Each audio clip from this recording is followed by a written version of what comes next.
once you have a passion for something, I mean, people will do everything to get you out. Sure. But if you have the passion, then you look at it like, what is it? You must stand up to the challenge.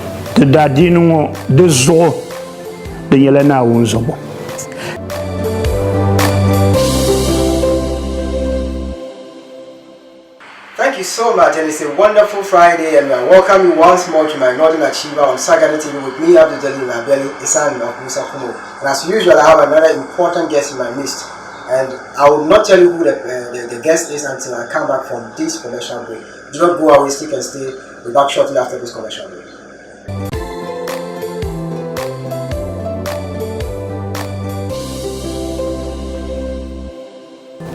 I am Alhaji Mohammed Mumuni, otherwise called Lawyer Mumuni. I watch Northern Achiever always, and I feel very greatly inspired. And I thank Sagani Television for airing that program.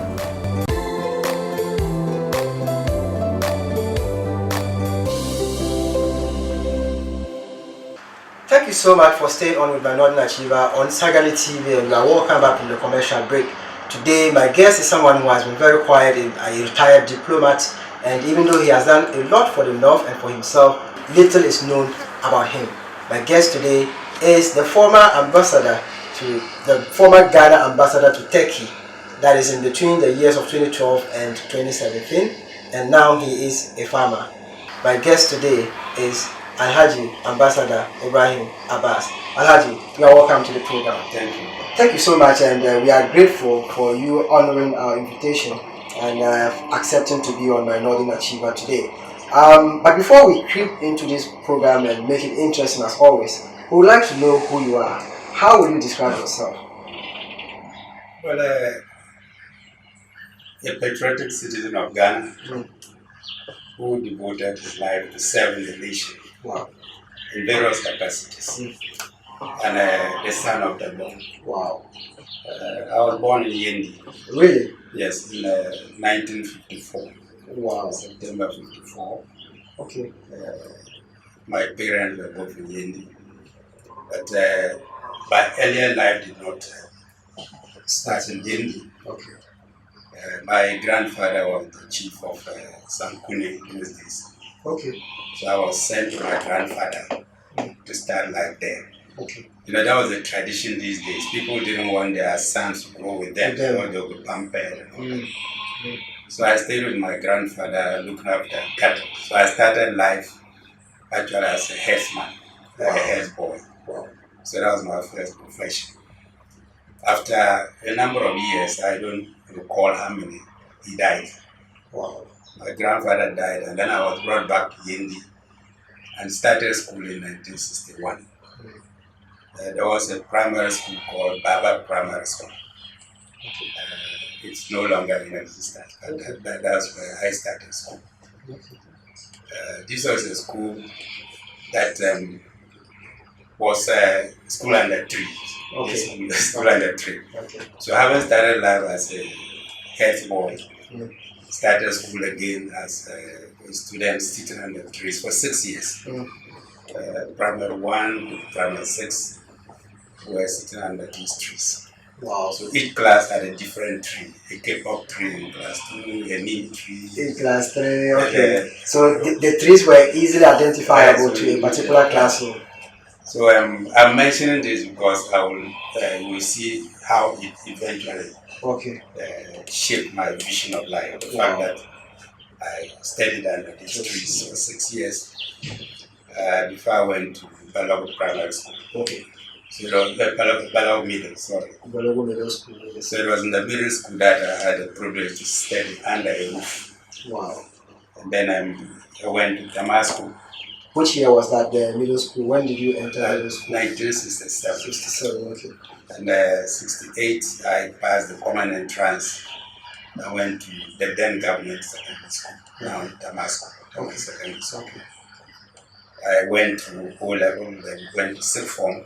Okay. And once I was in sixth form, I was made the senior prefect of Damascus Secondary School. Wow.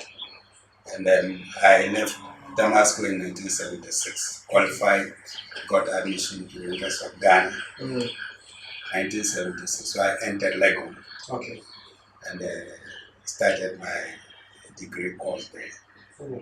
I studied geography, but coming from a Muslim background, I decided to add Arabic, the Arabic language. Okay. So I graduated in a combined honors degree with geography and Arabic from Legon with the second class upper. Okay. And then I did my national service at Yendi School. Okay. Again.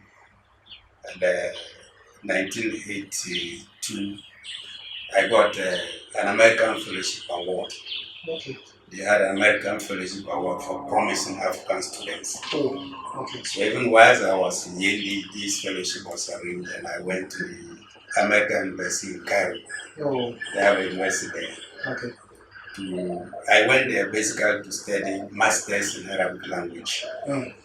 That was my purpose. Okay. But then I realized that the level at which people studied it, some have been studying Arabic for up to 20 years, 15 years. Wow. It wasn't the level that I had when I went there. Okay. So I was compelled to change to the international studies, specializing in the Middle East, but still with Arabic included. Okay. So I had my master's degree from the American University degree, specializing in Middle Eastern studies with Arabic added. So that I became sort of expert on Middle East affairs, or specialist, I wouldn't say expert. Okay. And then when I came back to Ghana, I was employed by the University of Ghana to teach Arabic language in the language department. Okay. I taught there for 2 years. And then the foreign ministry was recruiting new officers. Okay. And then I was told that they needed someone of my background. You know, in the foreign ministry, they would need people with international relations, specialists and then language. Okay. So that was an advantage. Now, those days, we didn't think it was easy getting to foreign ministry. You know? Yes. So I just went and applied and came back and continued my teaching. I was supposed to give the University of Ghana 9 months notice if I was provided it. I knew I was not get the job. And then, contrary to the perception that the foreign ministry is you don't know somebody, I was invited for an interview and given my appointment letter a week later. Wow. So I had to resign from Legon without that notice, which may put me in a bit of contract, and I was asked to fund 9 months salary, which I did, and then launched myself into the diplomacy career. Okay, I am so happy and grateful that you've been able to profile your education and some parts of your work, how you got to diplomacy.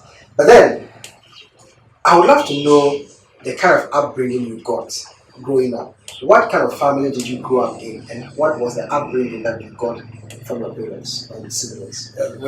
We had our family house in Yendi. Okay, which family in Yendi? We have a bigger family called Moli. Moli, okay. The Ida Moli family. Yes. Ida Moli is the chief who is responsible for organizing Damba. Okay. He's a Muslim guy. Yes, yes. And I grew up in a family, a sub-family of that clan. Okay. With my father, my mother. It's great when you are young and you have both your father and mother. Okay. Okay. And the early upbringing, I felt very comfortable with my parents and my brothers and sisters until I was sent to your grandfather. Okay. The upbringing became different. Wow. The pampering stopped. Of course. But then I soon became hardened to their life. Yeah. Where in the morning you took the cattle to the bush and came back in the evening. Wow. And when going, we didn't carry food. You had to only water. Be resourceful. You don't even carry water. The water the kettle would drink is what you also drink. Oh, the food, you knew fruits, you had boots, you had all kinds of animals you could hunt. So now before you continue, I'll come back to how it toughened you. It made it independent. Mine just walking empty-handed. But in those days, what was going through your mind? Did you ever think that you would be one day an ambassador of Ghana to another country? No, at that age, you didn't think beyond the next day. Wow. I mean, we were too young. So I understand what will happen tomorrow. So you just did what you were doing. It seems that you were guided by fortune, you were a child of fortune. You didn't design your life, you just moving on. But the important, doing what you were supposed to do very well. Okay. I didn't get that great, I didn't feel the absence of my parents, and I assumed what I used to it. Just doing what you were supposed to do. Okay. But then, we talked about how you went to Baba Primary School, then to the Balogun Middle School, and also to Tamale Senior High School, then Government Senior High School. Who are some of your contemporaries that you want to tell us? When you go through school, from primary school to the university, you have a lot of classmates at various levels. Yes. Yeah. So when I look back at primary school, those with whom I was sitting under the trees, you see the challenges of studying under trees are so many that the number of people who can really rise will be very less. So as I speak now, I have only one of them. Wow. Who is in town. One Mr. Amar Mahama. Okay. He also did, he rose to great heights. How about Damascus? No, he didn't go to Damascus. So, but he worked with VRA as a manager, as a director. He worked with Ghana Water Company in Tamale, and he distinguished himself very well. He resigned and set up a consultancy, energy consultancy. He's an expert, energy expert. He's still in Tamale, and I'm still with him. So he was one of those I started in class 1 with. Wow. We sat under these trees and went to. Others I can't easily recall. Okay. So then that leads me to my next question. What kind of friends have you kept all through your life? And how have these friends helped you in grooming you to be who you are today? Friends, you don't actually just, well, I would say I didn't just select my friends. Okay. We met and we gelled and we realized that we are friends. We get on. And because we were doing the same thing, pursuing the same thing, we reinforced each other, advised each other, supported each other. So as I speak now, those generation of friends have also retired. Okay. And we still meet, we support each other, and keep our objectives. Okay. So then, now let's come to talking about your work experience. You have already told me you did your national service at Yendi Senior High School as a teacher. Yeah. Then let's take it up from there. Then I taught for one additional year as a geography master. As a geography master. Before you went to Legon. No, that was after. Before I went abroad, and came back lecturer at Legon. Yeah. Okay. So it was during your days at Legon that you found a job at the Foreign Affairs Ministry. After I taught in Legon for 2 years, I resigned and joined the Foreign Ministry in 1986. So what was your job at the Foreign Affairs Ministry? When you join the Foreign Ministry, your first grade, as a graduate, is called the Foreign Service Officer Branch A5. Yes. So it's basically administrative work you do as you are here, as you are in the ministry. Yeah. And we have at that time we had about 15 or 16 different departments doing different things: administration, personnel, the human resources. Then we have the regional bureaus, Middle East Department, Europe Department, Europe Bureau, Africa and Asia, Protocol, Finance, and so you would work in each of these departments for 1 year and are shifted to another. Okay. So by the time you were there for about 2-3 years, you have worked in almost all the departments. Yeah, most of the departments. Okay. And then you are also sent on training courses. Okay. Yes, because when I joined the foreign ministry, with my background. I had to go for training in diplomacy. Okay. Went to Bulgaria, Institute of Social Studies to do postgraduate. And it was fully funded by the ministry? A scholarship from the Technical Corporation. Okay, okay, yeah, sure. So went and did the postgraduate diploma in international studies in Bulgaria. Then I went to Nairobi, University of Nairobi, okay, to do another postgraduate diploma course in diplomacy at the University of Nairobi. Then I went to GIMPA, okay, to do public administration.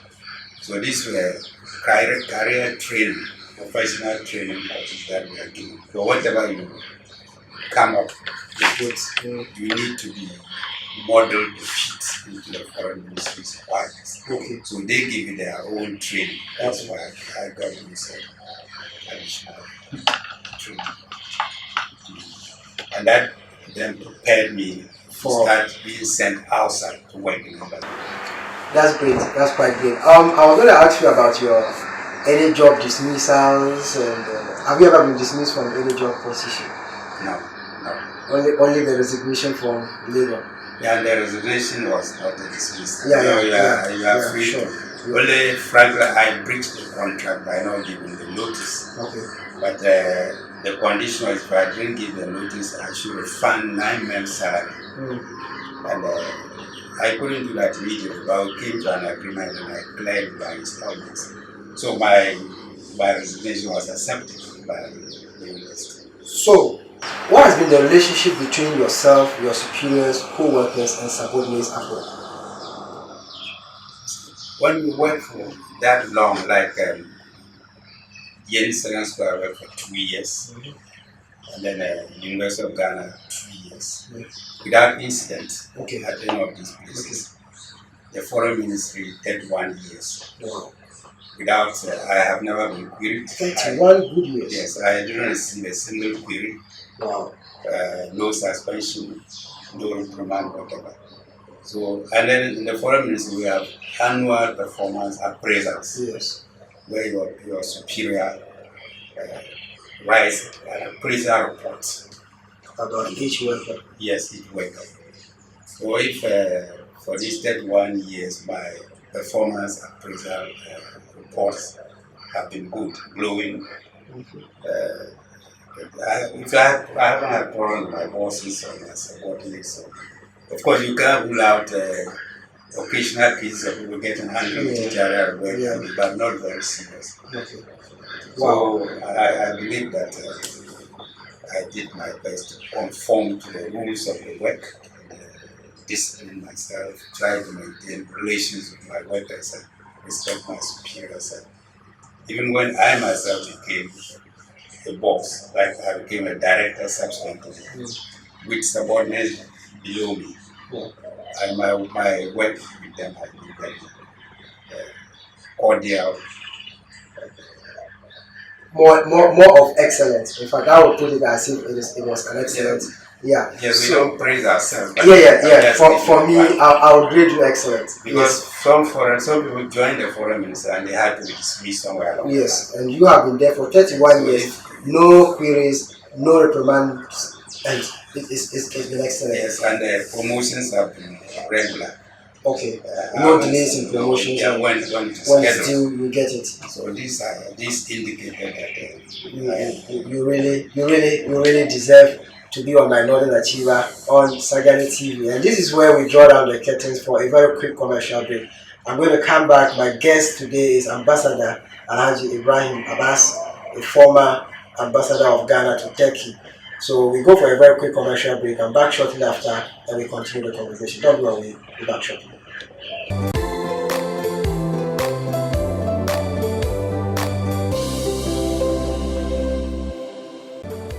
I am Honorable Salfu Said, Northern Regional Minister.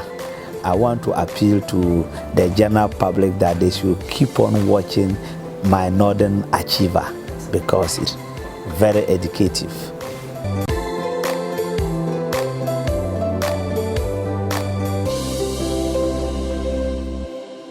Thank you so much for staying on with my Northern Achiever. You are welcome back from the commercial break. My name is Abdul-Jalil Naabeli. I am the son of Musa Kumo. And today I still have His Excellency, the former ambassador of Ghana to Turkey, His Excellency Ibrahim Abass, with me on my Northern Achiever on Sagani TV. Haj, you're welcome back from the commercial break. And before we went for the break, we were talking about, your work at the Foreign Affairs Ministry. Now, we talked about how you usually will move around other departments before you get, to do some courses. And so, how did you get to work outside the country and become a diplomat that you are today?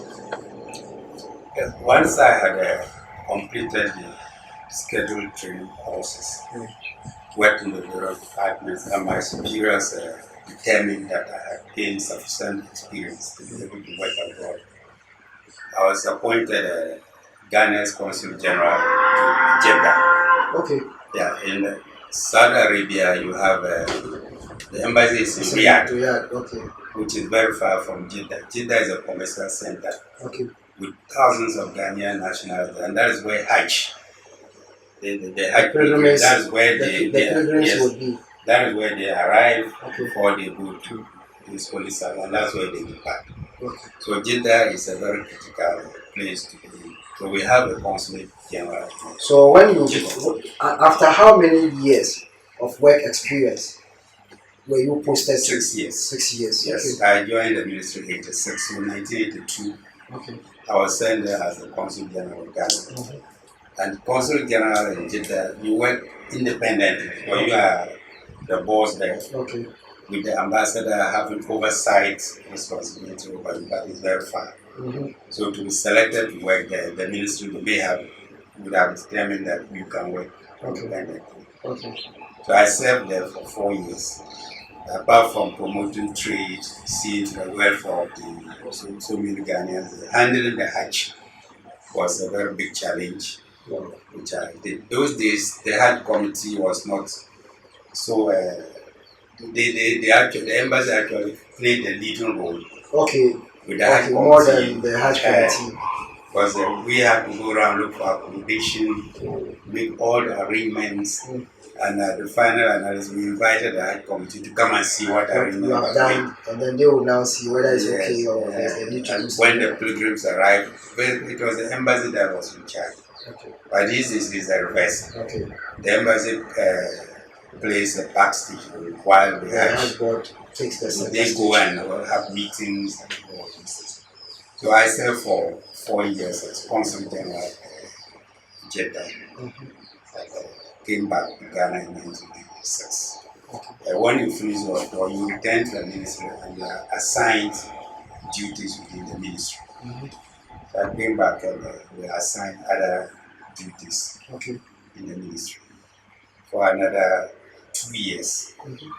So 1998, I was posted to Belgium as consul. We had the Ghana embassy in Belgium is accredited to Belgium, Luxembourg, and the European Union. But that is a more critical role for the embassy, the European Union. Okay. So in the embassy, I was head of administration or head of chancellor of the mission for some time. Then became the scheduled officer of the European Union, accompanying the ambassador for all meetings, or representing the ambassador, attending conferences in the European Union, helping to arrange for Ghanaian officials who come to negotiate for credit. There's a whole lot of things that we do within the European Union. So I served in Belgium for 4 years. And I completed my tour and returned to Ghana. And then again was assigned duties within the ministry, the economic department, policy planning department, moving around until my next posting was to South Africa. Now, at each posting, you would have risen in rank because of promotions. So by the time I was posted to South Africa, I had attained the position of a director Oh, okay. Yes, I was director in the ministry, director for economic trade and investment. Wow. So I was spearheading the ministry's economic activities, organizing economic conference, attending conferences with the minister outside the country, in a place it took place. So through that I visited so many places, Cuba, Jamaica, and each case went to negotiate for various technical assistance for that. Wow.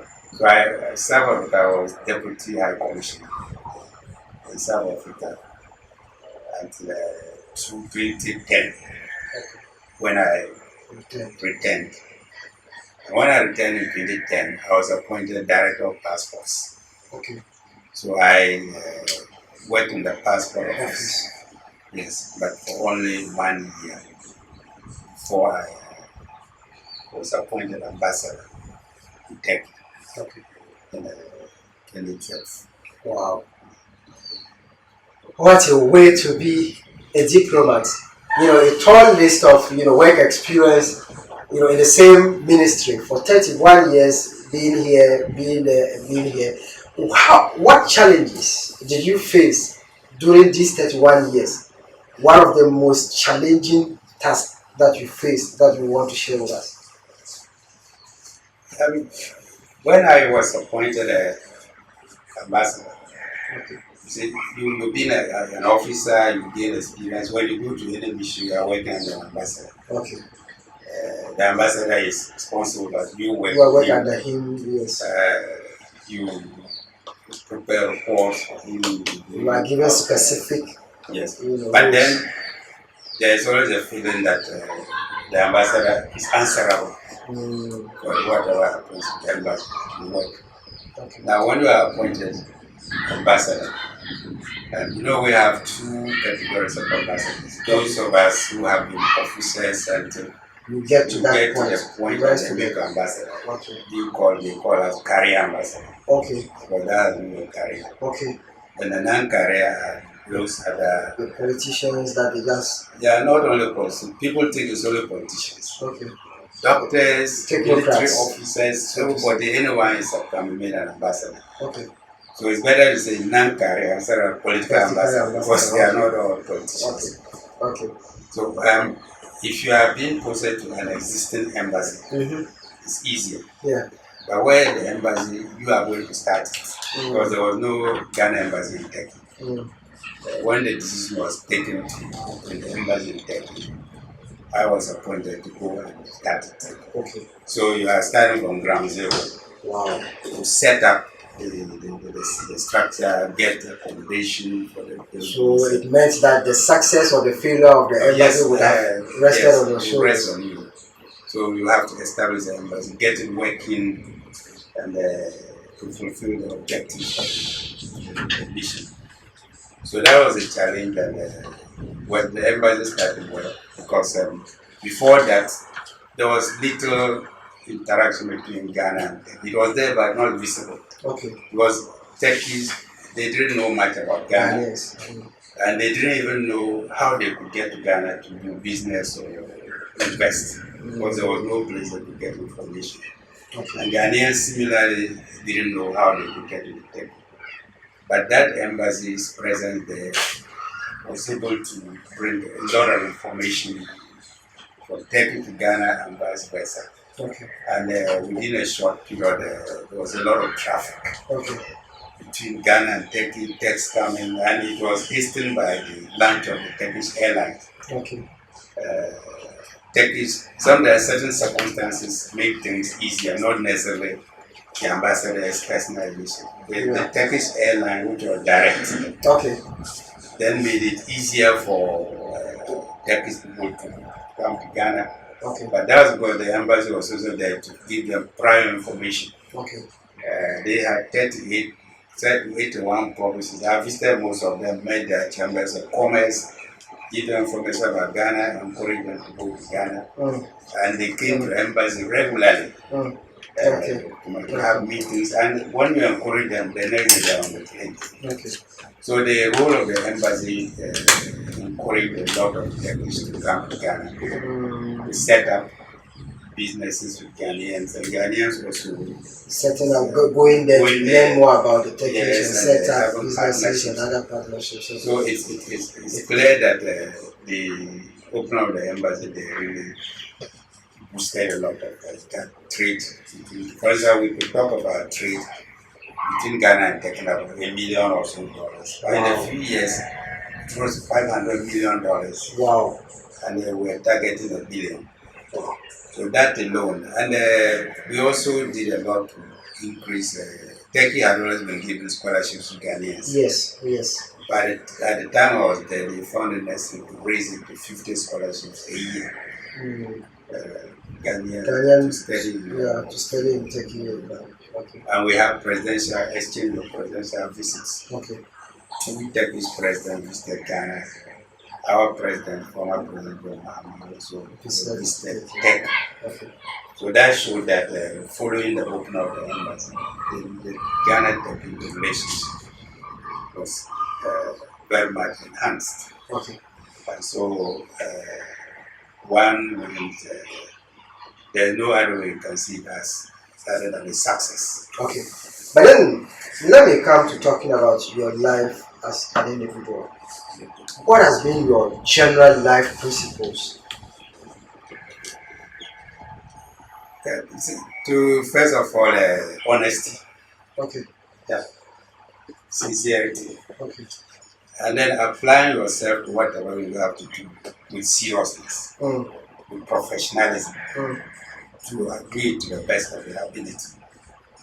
And that is the way I see things. So what successes, have you chalked in life that you want to share with us? Successes, challenges, I wouldn't say failures. Let's deal with the successes first. Yeah. What has been your biggest success? You see, there is one ambassadors or those who are in the diplomatic service. We have been invisible. Yes. Because our functions are limited to the ministry and Accra and then abroad. Okay. So a lot of people don't see. There are many people here who have never met an ambassador. Yes. So they don't know what diplomats do. Because our work is limited to the ministry in Accra, consulate, and then we go outside. And because your work is linked to so many people, any success that is achieved is not your individual success. It is the embassy's success. So you cannot then isolate it and count it as my success. And unlike politicians, maybe an MP, he goes to build a school. He can put his name on it, they know he built a school. Yeah. Now, an ambassador serving the country lobbies the government or an agency, and they give Ghana $100 million, which can be roads, hospitals, much more than the school block the MP built. Yes. But that ambassador is not mentioned. When these roads are filled with foreign assistance, which always start with the ambassador's negotiation. Yeah. They don't mention that this ambassador, we work anonymously. Yeah. Then you hear that government has sent a delegation to go and sign a loan agreement for this or this and that. The process would have been on for months, for years. Who are those pushing it? Ambassadors are involved. It comes into the news when the senior officers are going to sign and come. But at the end of the day, we don't have to go to the details to mention which officials in the mission. Yes. So for diplomats, our work is silent, and the result is nationwide. Yes. Perhaps I might be seeing some road and I wouldn't know that I played a role in it. So people will what does this ambassador do? If you the ambassador, you cannot then come to Ghana and say that the credit I did this, I should get this and that. So that's why ambassadors are quiet, and when they retire, the people don't even know they're around. We have our former ambassador to Saudi Arabia, Abdul-Jalil. Okay. He's in town. Okay. I've heard of him actually. Ambassador the Sabige was still around. Ambassador Mabimba who was former minister for Yes. Northern Region. Yes. He's been ambassador. We are all around. So do you have places where you usually meet?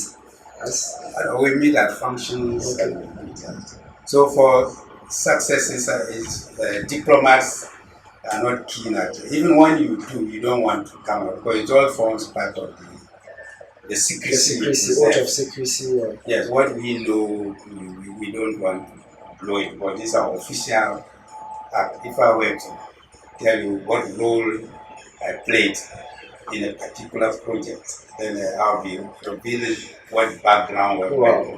Wow. So for us, it's always on the quiet. Yes, but you're always in the quiet. Yeah. So, but if you don't mind, I can just now come home. Okay. Because what I did was abroad and I crashed. Okay. People don't see. But a few things I did at the personal level. Okay. That may have registered. Yeah, sure. Let me start with my town. Okay. Yendi. Okay. When I was in Belgium, I saw the concern about these youth sitting around, doing nothing, sitting on the trees and doing nothing. So I teamed up with some other concerned individuals in Yendi. One, Yusuf Kambala, who is the head of student loans, the regent of Patria, Mr. Abdul-Jalil Naabeli, and others, that we should set up football teams. Okay. And get these youth to start playing football. Instead of engaging themselves in idle talks. Yes, so I invested my personal resources in Belgium, bought football jerseys, boots from my own funds. And I came and went to the Minister of Infrastructure and convinced them to buy this idea. So the ministry sent the Deputy Minister of Infrastructure at the time. Okay. With a team. They came with a large quantity of equipment, balls and so on. I contacted Guinness Ghana. They donated 80 t-shirts, which we formally named the Kifi Club and named 2 football teams. And they took off. So now the youth in Yendi had places to go. And within a few years, 3 more teams came up. Okay. So at the certain point, we had 5 teams. And interestingly, I was told that teams in northern Togo, they came to Yendi to buy players who are playing their league. Okay. And these young guys would come home with motorbikes, Sifa. And so that was also, they also became international. So this was an initiative that bore fruit. And it was developed. Then 2002, the violence that led to the killing of the Yana scattered everything. That's that. When I was in Turkey, I contacted an organization that help people, and I asked them to go to Yendi hospital where they had water scarcity to sink boreholes for the hospital. Okay. Yeah. They sank the first borehole, there was no water. Wow. So what they did was they mounted poly tanks for them free, for them to be filling water there. I didn't stop there. I also convinced a Turkish philanthropic organization. Each year they went to Yendi after the salad to slaughter cattle. Yeah, I think it's still there. Yeah, but I made up to go to that is my people should also eat and so on. Okay. Now, these were, as an ambassador, these things were not, but I managed to come back. Yeah. But the most important thing I tried to do, who didn't succeed, and that pained me most, was when I mentioned the schools and the trees. Whilst in Turkey, I said I would do something about to contribute to make sure other generations stop standing under trees. So I lobbied this Turkish NGO, which was into that area. Okay. And then they agreed that they would come to our region. Yeah, and earmark some places. Yes. It was the former DC of Sameru, Sorgo, who was my son, Ibrahim Abass. Okay. And they said they were going to build 100 schools to replace 100 schools under trees. So the first year they earmarked 10. 5 in Saneru, 2 in Sabuku, 3 in Yendi. Wow. And they did send their engineer, they did everything. And just when the program was about to take off, the military coup occurred in Tech. Wow. And their investigations implicated that organization. Yes. And the government of Turkey banned it. So the plan to come down to build those schools did not materialize. Did not materialize. And that has been my regret that the police coup occurred just on this very big life regret, because I would have loved to hear today that particular project had commenced and it has brought some fruit. But you know, Alaji did his best. It's just nature that didn't allow it to happen, or some coup d'etat. And so we will still thank Alaji for trying. And so before we come back to talk more on some of these, we'll go for another quick commercial break. My producers are just signaling me. We'll come back and then conclude on this session. Don't go away, we'll be back shortly after this commercial break.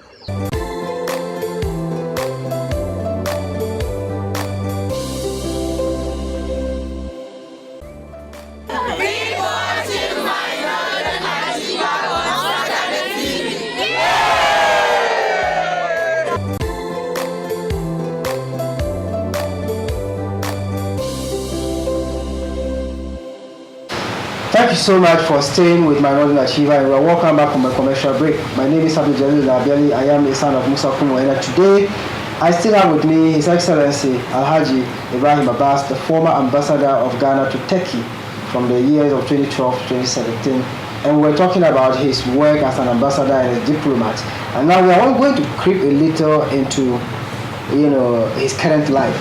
Today, Alhaji is in farming, and so we want to talk about farming and some few other things. But before then, we were making a point about the schools and the trees, how we wanted to eradicate it before we went for the commercial break. What was the point that we wanted to make? Yes, the blueprint that we drew up, as I said, Sorgido, the former Sanaro DC and others, we still have it. Okay. So I'm using this medium to draw the attention of any NGO that wishes to go into that area. Okay. We can still team up with them to do it. Okay. I had also contacted the headmaster of Damascus. Okay. And brought Mr. in. Wilberforce. Yes, brought in a. Okay. I would like to salute Mr. Wilberforce. Mr. Wilberforce, wherever you are, I salute you. Thank you so much for everything you're doing for my Northern Achiever. Thank you, sir. I brought in the Turkish to see if they could put up an ICT lab for Damascus. They agreed, but yet again the same coup d'etat. But I did succeed in one aspect. Achimota Secondary School. My activities were not limited to just the north. Even down south. For instance, Achimota Secondary School. Okay. The headmistress appealed to me to assist them to provide their science lab. Okay. And I contacted the Turkish ambassador, with whom I had been working very well. She visited the school, we discussed it, and the headmistress was guided to apply for assistance from Turkey, which I followed up. Okay.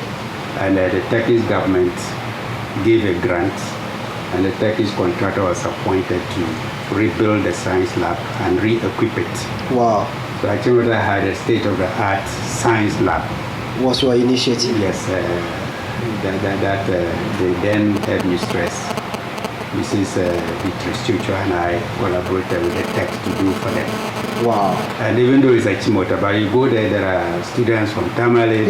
From all over the country. Yes, so it doesn't necessarily. In fact, development is not about where you actually are coming from. Yes. Once it is in Ghana, we all Ghanaians, and Ghana first is what we should always be thinking about. And I must confess, before somebody says it's exposing me, 3 of my sons attended at Chimota. Wow. So maybe that was the motivation to put that, made that request to me. Okay. But I wanted to do that for Damascus.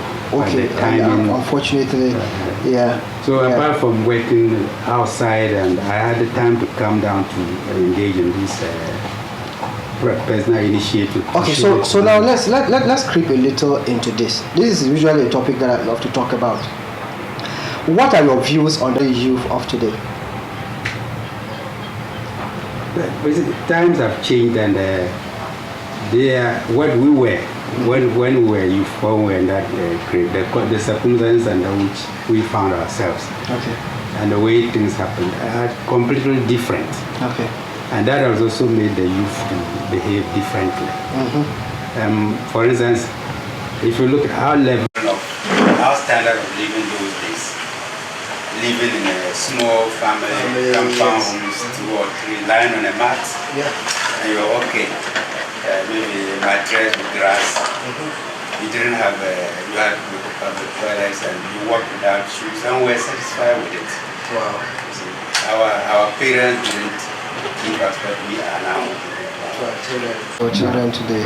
This generation of youth, they are the youth that we have produced.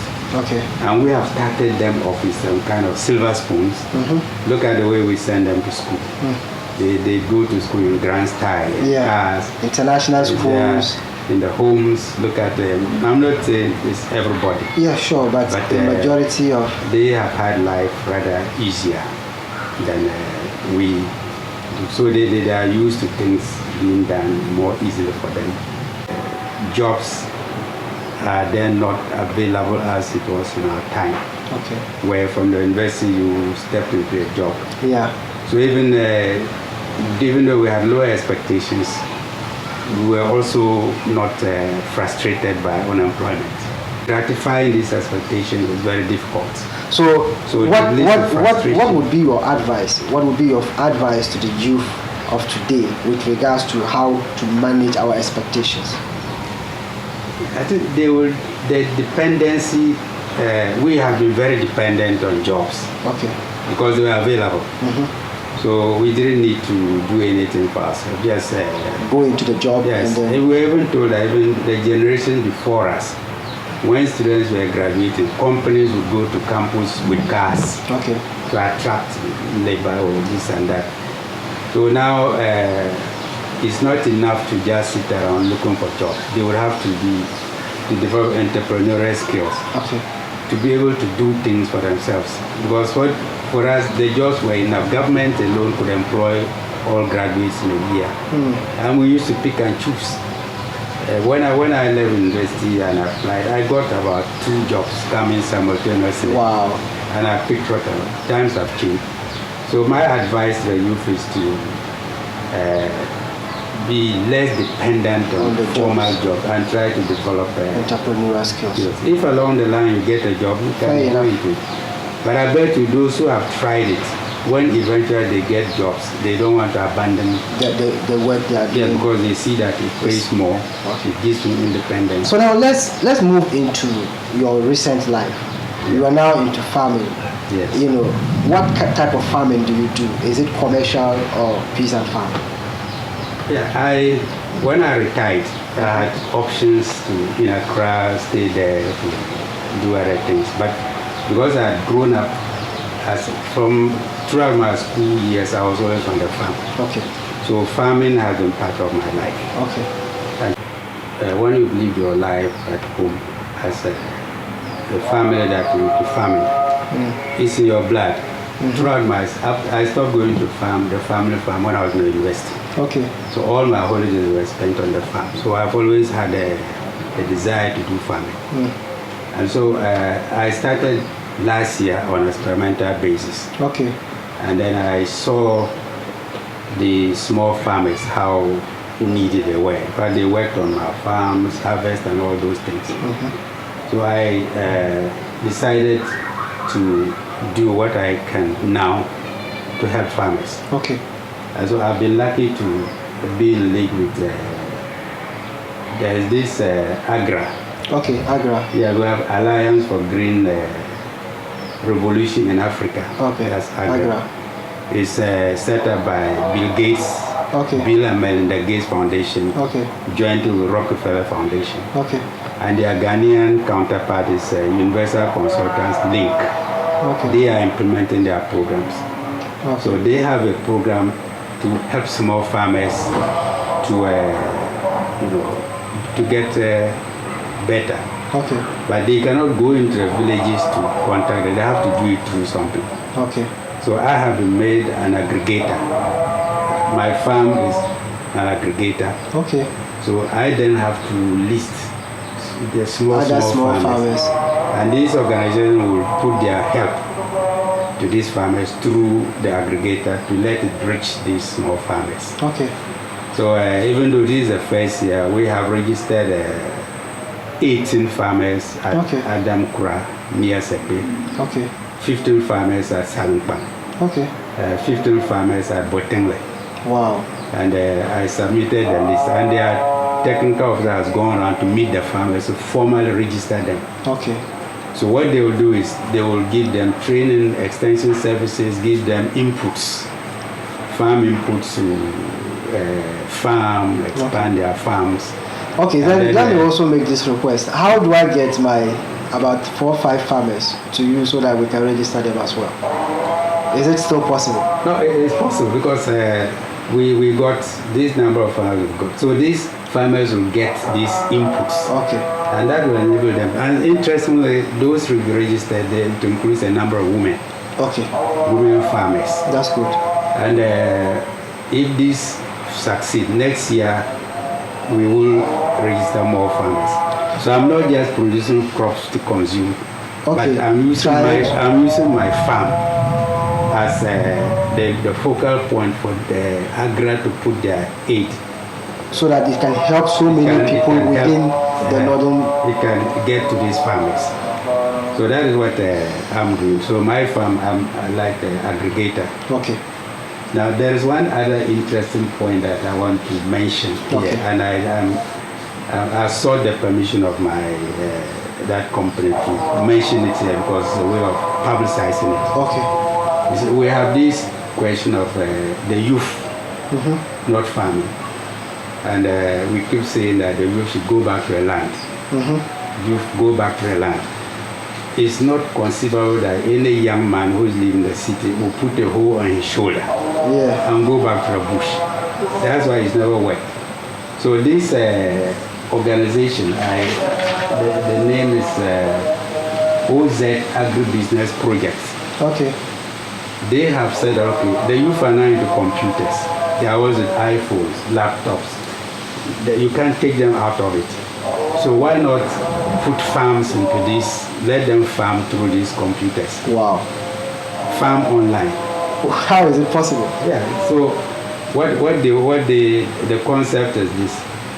This organization will come and encourage people like us to set up big commercial farms. Okay. Or cattle rearing farms. And then the youth will be able to buy shares in the farms. Because for now, shares have been bought down south in industry. So if you have a commercial farm that is very expensive, and people like you, you can buy 20 acres from my farm. Okay. You see? And there's a software that you will have in your office. You will see my farm. Wow. What is going on?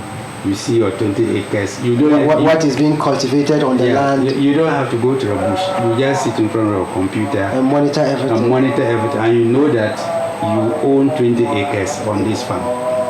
The processes go on. During the harvesting, your share of the harvest is declared, and you authorize that it should be sold, and then it's sold. The money is paid then into your account. So the only time you need to go and pick your money. Wow. And they call it virtual farming program. Wow. Virtual farming. So the concept is to develop commercial farms and let the youth who are interested to buy those farms. Buy shares. Yeah. You own 20% of my farm, you own 30% here. So you are, if they ask what's your property, I'm a farmer. But you are just... You've never been to the farm? Yes, so you can still have those iPhone and be farming on it. Wow. You sit in your office before your laptop and you do it. So that is a virtual farming. I think this is going to be very, very interesting, and I do hope that it works. Yeah, it will. And it's thought that these Sakao boys who are already experts in working on this, would it be easier for them to just... Well, let's hope they don't divert somebody. funds into coming to buy shares there. Yeah, so the Agra program that I am involved in, and this is the virtual farming program is being rolled out, and I think people like you need to start taking interest and look into. Okay, but because of time constraints, we would like to take your final words before we take leave of you. What would be your final words to everyone watching you now? My final word is that the youth are the future. Okay. Our time is gone, or about to go. The youth, let's pay attention to them. I wish I had time to give an experience I had with a group of youth in Tamale. Those people who, when we opened the passport office in Tamale, when the present commissioner, I was director of passport, he cut the tape. We were supposed to have started operating the following day. The group of youth came and locked it up. Wow. That they would destroy the passport office if we opened it, unless we employ them, all of them there. That they were sitting there, they have been promised jobs and they are not commissioned. I said, you cannot work in this small office. In brief, the passport office was held up for a very long time and they could not open. The police said they couldn't do anything about it. The regional minister went and talked to him, they couldn't do anything. So the president's opening did not work. I didn't blame them because they were sitting there, they needed jobs. But then they had no skills. Wow. You see. The passport office was finally open when the people of Dagbanda before they came and intervened, not the police and so on. They said, no, this is our land, the passport office is on our land, so we will protect it to function. That's why it is functioning. Wow. But the point I'm making is youth sitting with no skills, with no jobs, and not what is the future. So let us by final way, let us make the youth our own our priority to help them to develop, and then we can have a future that will be secure. Because the kind of elders that you are bringing on modern achievers, if our youth go down this way, in future you might not get. Sure. Let me thank Sagani TV. Wow. For digging me out because I've been hiding during my activities, and I hope this exposure will inspire the youth. So I want to thank Sagani TV. Okay. And I want to thank, greet and thank my elders who have inspired me. Alaji Savannah in town. Anytime I'm in town, I visit him and in fact, Alaji Savannah should get ready. I've been tracking him through Mr. Yakubu of UDS, one of his nephews. I've been tracking him, and so soon enough we will get him on my Achiever. Yes. The encouragement he gives you, the appreciation he shows. And then my former minister, Alhaji Mohamed Mumuni, the former foreign minister, Lawyer Mumuni, I met him quite recently. Yeah, sure. The farming work he's doing there. If a former foreign minister, former member of parliament, former diplomat, farming, then who else shouldn't go into farming? Wow. I think that is what even inspired me to also get into farming. So I commend him for the role he's playing. And then I want to also thank the chiefs of the areas I operate, the chief of Sapie, the regent of Salankwa. These are the areas, and they have been very supportive. I would like to say greetings to my brother and sisters in Zabzuru, Adore, and also my kid sister Kande, and my niece Nakia and the father, and everybody in Zabzuru. You don't joke with my Northern Achiever. I've been told about it. Thank you so much for monitoring, and thanks for the encouragement. I would also like to say thanks and greetings to Mr. Yusuf Omar, formerly of the National Health Insurance Scheme, Tamale. We were so close to Mr. Hudu, the then manager. Also, I would like to say a big thank you to everybody. Abdul-Jalil, your wedding on 21st of April. We would love to be there. So all UDS 2012 batch, this is a formal invitation to everyone. Come the 21st of April, we'll be tying the knot between Abdul-Jalil Alasan and his sweetheart Mariam. We can't wait for that day. Inshallah, may our lives get to that day. And then Ruhia, Mystic Ruhia, you don't joke with my Northern Achiever. Thank you so much for doing the monitoring. Your daughter, my own daughter, Ramzia, is going to celebrate her birthday on April 23rd. Happy birthday in advance, Ramzia. Thank you so much, everybody, for being my monitoring. And until I come your way again next week, this has been me, Abdul-Jalil Naabeli. I am S1E14. Bye bye for now.